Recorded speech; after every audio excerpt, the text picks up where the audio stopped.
Приветствую на канале Русолог.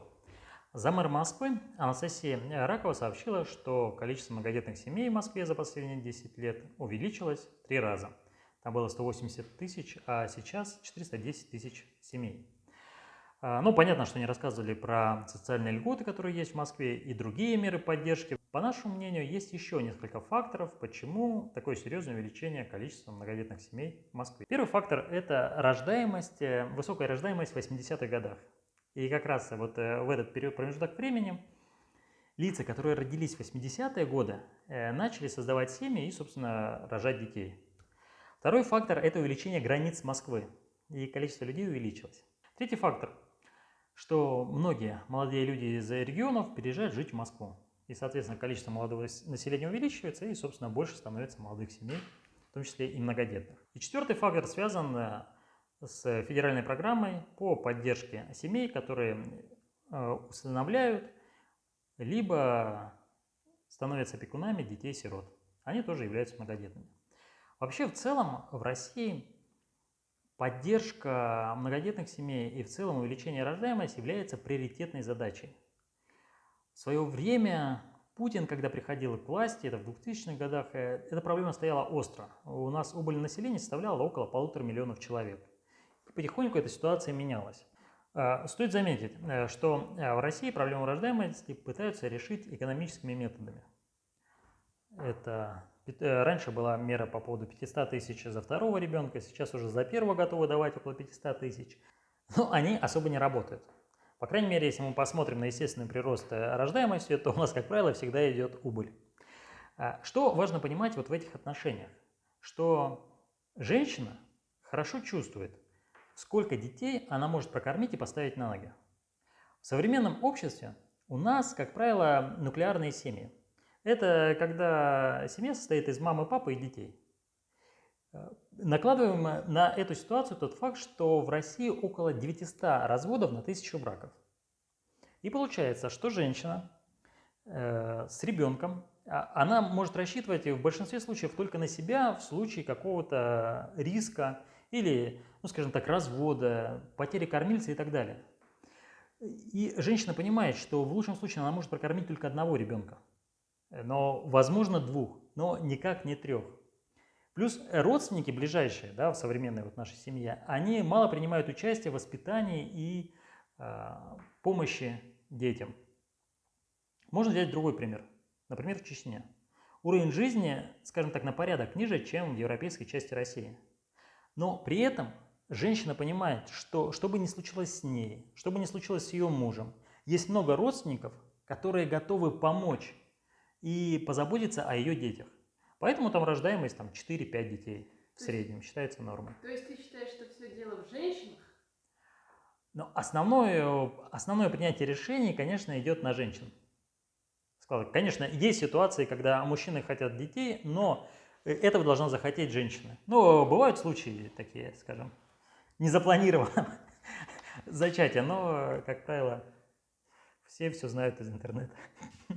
Да. Поэтому, если подводить итог, конечно, эта ситуация не имеет только экономического решения.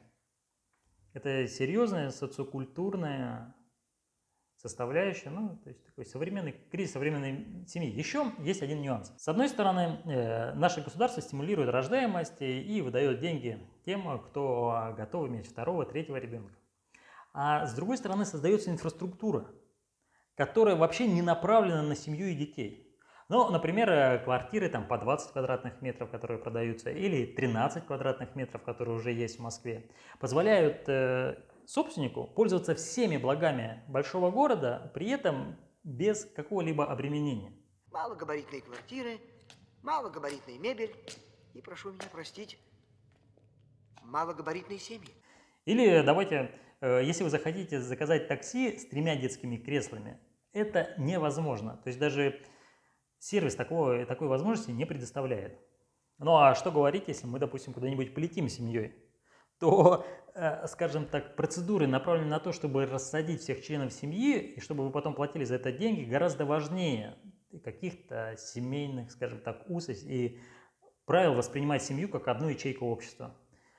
Поэтому Эта проблема есть, ее пытаются решить государство, но инфраструктурно все направлено на то, чтобы было больше самостоятельных личностей, не обремененных семьей. А как ты считаешь, нужно ли вообще решать проблему многодетности? Нужно ли повышать действительно число многодетных семей? Или это естественный процесс, просто изменение структуры общества? Решать проблему в целом рождаемости государству нужно, и, соответственно, оно идет более целенаправленно. Потому что, там, исходя из демографических выкладок, заключений ученых, ясно, что определенный процент должен быть многодетных семей, определенный процент с 2 детьми и определенный процент с 1 ребенком. Также есть доля семей, которые бездетные. И это с одной стороны. А с другой стороны, в 2016 году мы проводили исследование с мамами, которое наглядно показало, что те мамы, у которых 1 ребенок или нет детей, еще нет детей, они хотят иметь больше детей. Но когда речь приходит к 2, проценты тех мам, которые хотят еще 3-го ребенка, значительно сокращается. Ну и, соответственно, многодетные семьи меньшая доля, которые хотят иметь еще ребенка. Это говорит о том, что, в принципе, желание изначально есть в большом количестве детей, но условия не созданы для того, чтобы это желание реализовалось, в том числе с высокой неопределенностью. Ну, может быть, все-таки уровень жизни населения, зарплаты не позволяют?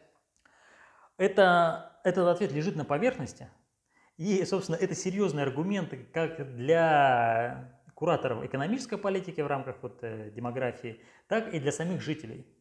Но, как показывает практика, он не отражает реальное положение вещей. Потому что, берем Чечню. Там не такие высокие зарплаты, даже как в Центральной России, тем более в Москве. Но у них естественный прирост населения гораздо выше, чем в той же Москве. Не связано ли увеличение числа многодетных семей в Москве с ростом числа разводов? То есть, когда в семье получается, что живут дети от разных браков, и семья становится многодетной. Возможно, есть и такие данные, но я считаю, что это незначительно влияет в целом на многодетность в Москве. Почему?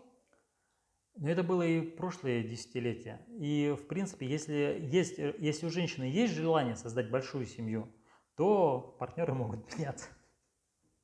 Спасибо за внимание, подписывайтесь, встретимся в следующем ролике.